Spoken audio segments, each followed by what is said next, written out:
My name is Eleanor Brown, but most people simply call me Grandma Ellie. I am 82 years old, and I live in a small, quiet house at the end of Maple Street in a little American town most people have forgotten. The paint on the walls is fading, the wooden floor creaks beneath my feet, and the porch swings a little too much when the wind blows. But this house, this old lonely house, carries the weight of an entire lifetime, my lifetime. Tonight, as I sit near the window, looking out at the dark street, the world feels silent. The kind of silence that doesn't bring peace, but memories. Memories I have kept buried deep in my heart for decades. Some memories are too heavy to share, too painful to speak, and too bitter to relive. I never wanted to be a burden to anyone, so I stayed quiet. I always stayed quiet. People look at me today and see an old woman, weak, fragile, forgotten by time. They see wrinkles on my face, silver in my hair, and shaking hands. They assume old age made me this way. But the truth is, it wasn't age.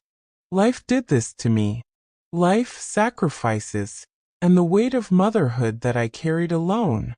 No one, not even my own children, truly knows my story. They grew up, built their own worlds, and I slowly became a distant memory in theirs. They call me sometimes on holidays, or when they need something. But no one sits beside me anymore. No one asks if I ate, if I slept, or if my heart aches. But tonight is different. Tonight, my granddaughter Lily is here. She is only 16, full of life, curiosity, and innocence. She came to stay with me for a few days while her parents are traveling.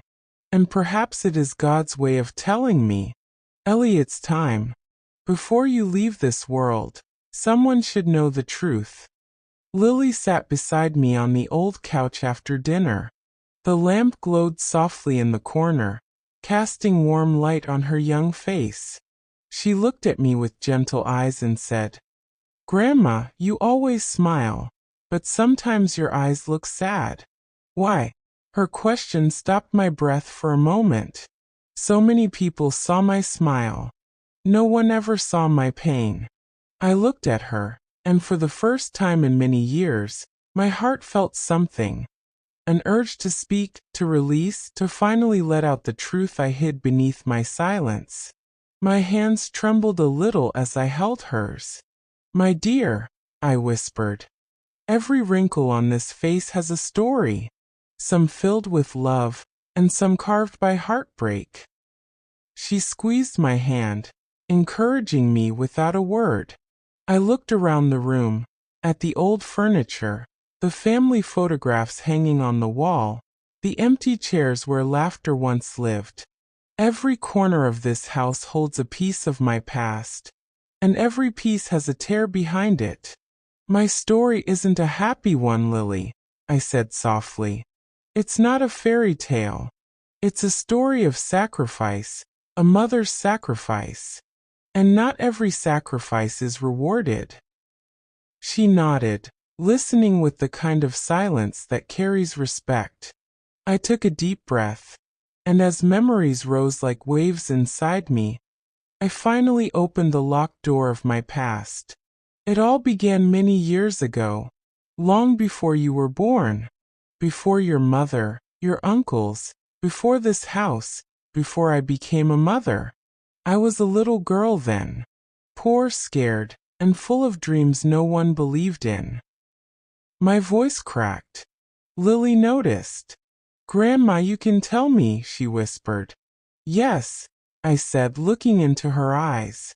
"It is time someone knows who I truly was, and what I lost along the way." And so, with the night deepening and the world asleep outside, I began to tell her the truth. The truth of my life as Eleanor Brown. Not the grandma they know today, but the girl I once was, the mother I became, and the woman I lost in the process.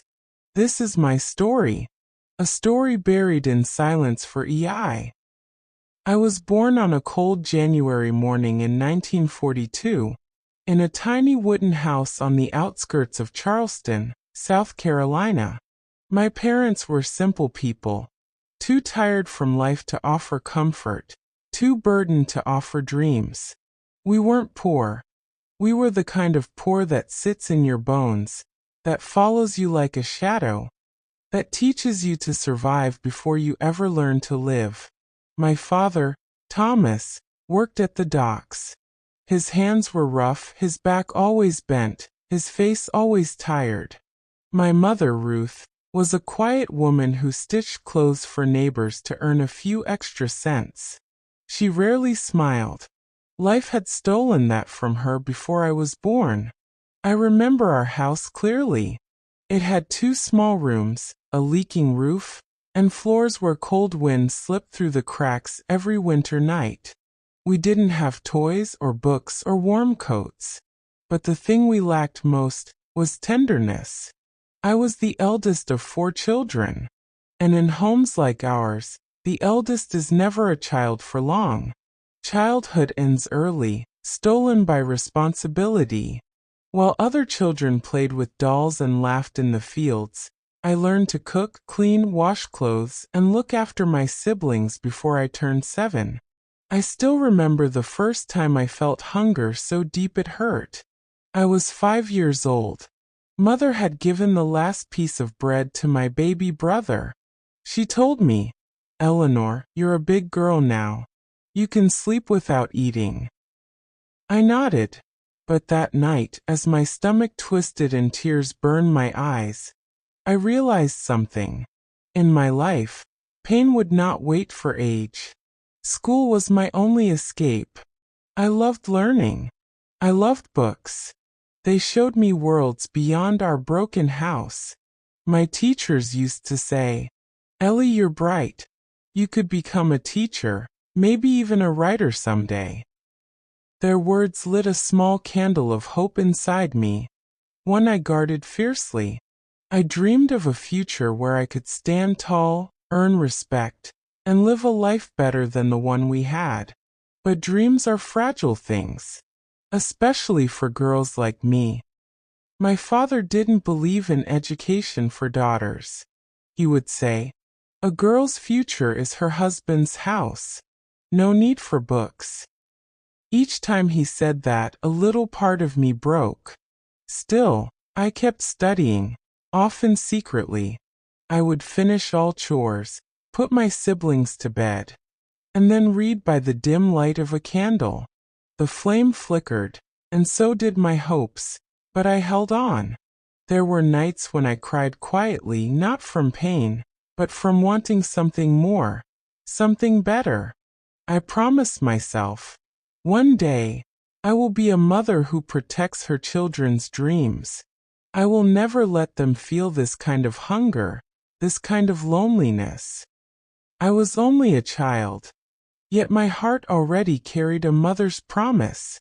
But life does not wait for children to grow at their own pace. It pushes them, sometimes too fast, too hard. When I turned 14, everything changed. One evening, my father came home with a serious face. We sat at the dinner table, silent as usual.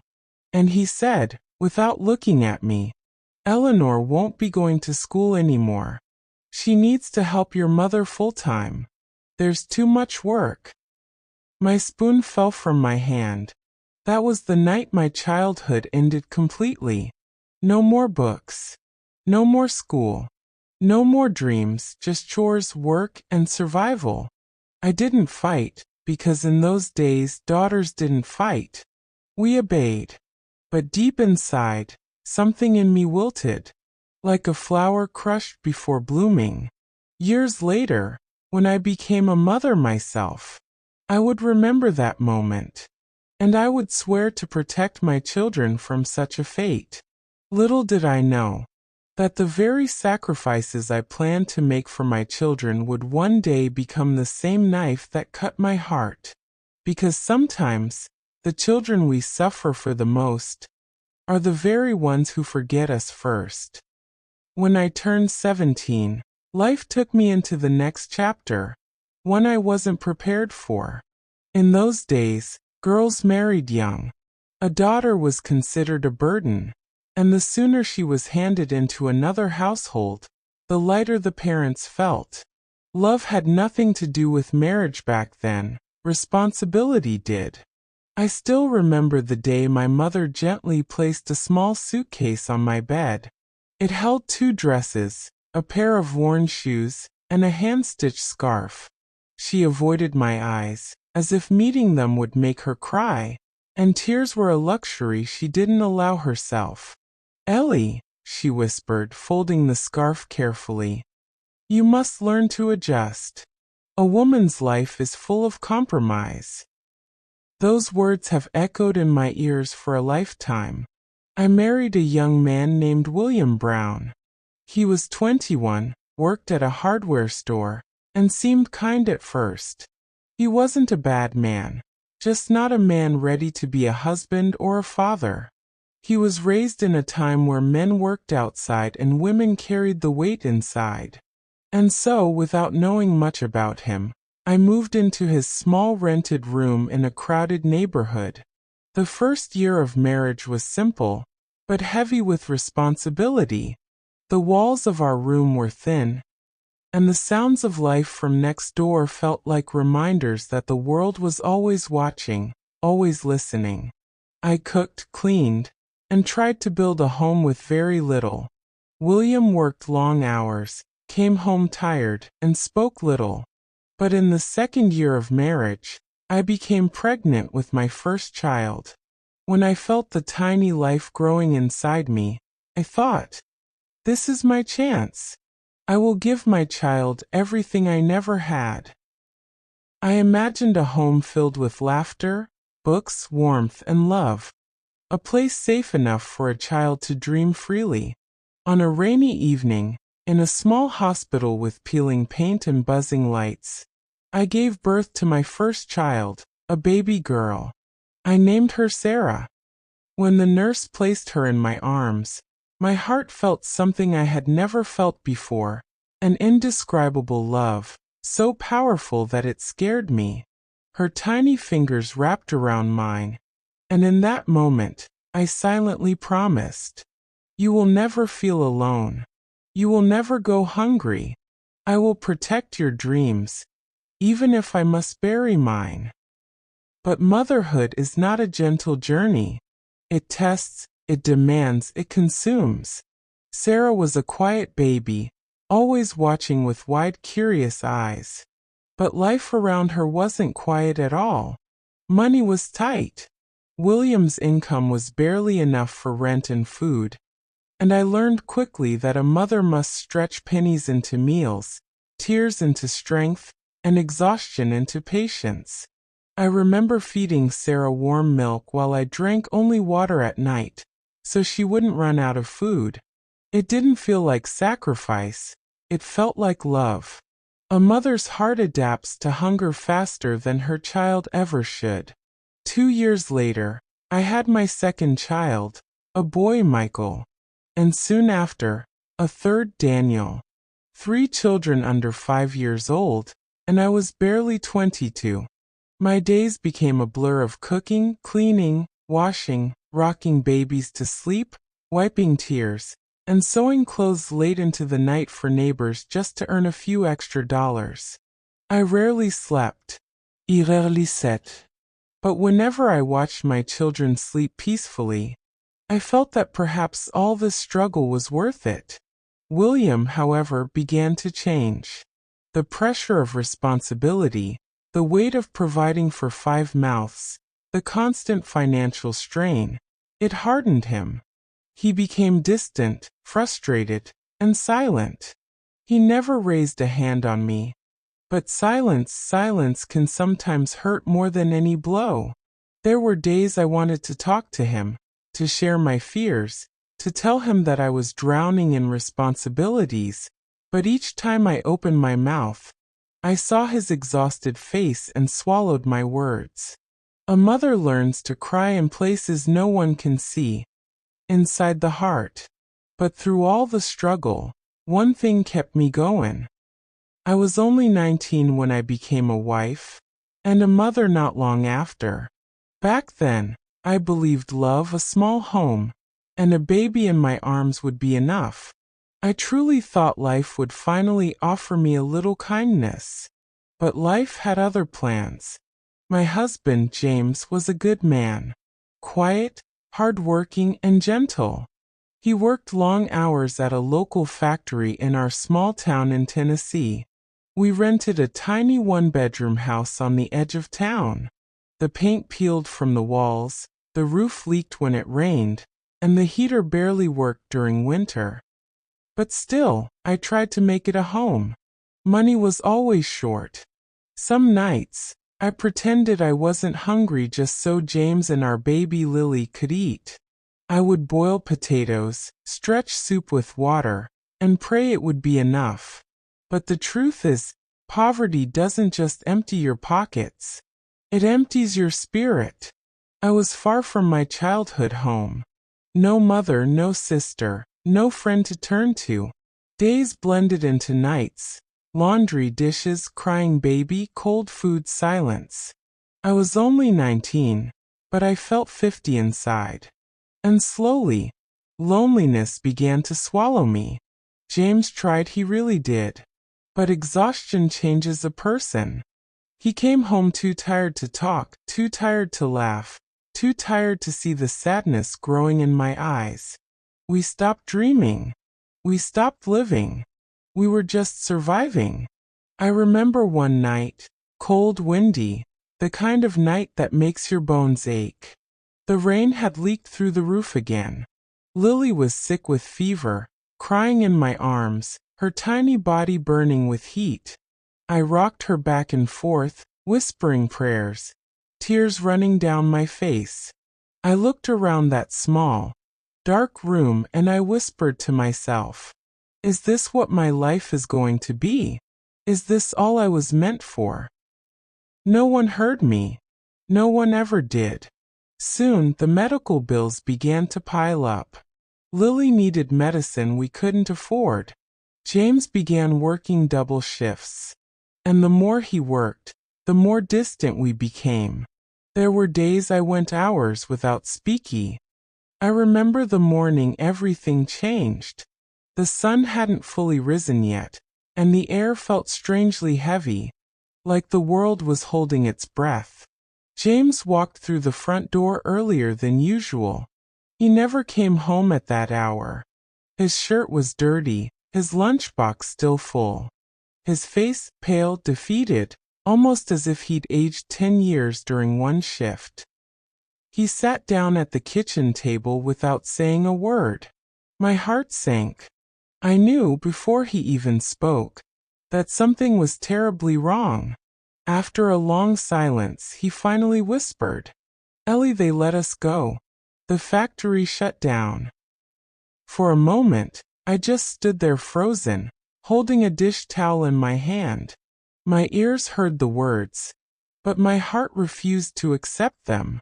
The factory wasn't just James's job. It was the heartbeat of our entire town. Men had worked there their whole lives. Grandfathers, fathers, sons, entire generations. And now, just like that, it was gone. James stared down at his hands, voice shaking. "I don't know what we're going to do." I wanted to be strong, to reassure him, to say something hopeful. But my throat burned with the truth neither of us could speak. We had no savings, no backup plan, no family to fall back on, and a baby who depended on us for everything.